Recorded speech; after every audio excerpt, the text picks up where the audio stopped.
maalinta caalamiga ah ee nabadda waxaan u dabaaldegaynaa halganka haweenka Soomaaliyeed ee hormuudka u ah nabadda iyo la dagaalanka rabshadaha iyo xagjirnimada. iyaga oo taageero ka helaya midowga Yurub waxa ay u midoobeen sidii ay Soomaaliya uga abuuri lahaayeen mustaqbal nabad ku dhisan. haweenka waxay ka qayb qaataan nabadda inta har iyo habeen waxaan u guureynaa oo u soconaa u tagnaa in nabad la helo deegaankana nabad ku wada noolaano. hadday shaqaaqada istaago waxa istaagaya dacatiyada istaagaya waxa istaagaya kufsiga waxa istaagaya gudniinka fircooniga laftiisa istaagaya marka hooyooyinku waxay u taagan yihiin inay shaqaaqada dhamaato oo nabad la helo. madasha nabadda haweenka ma aha goob kaliya lagu shiro waa dhaqdhaqaaq isbedel doon ah oo ay garwadeyn ka yihiin haweenka Soomaaliyeed.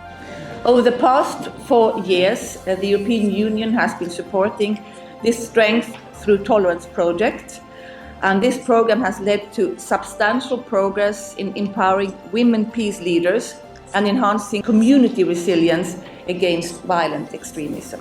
The European Union is deeply committed to promoting gender equality, peace building, and inclusive development as key pillars of our partnership with Somalia.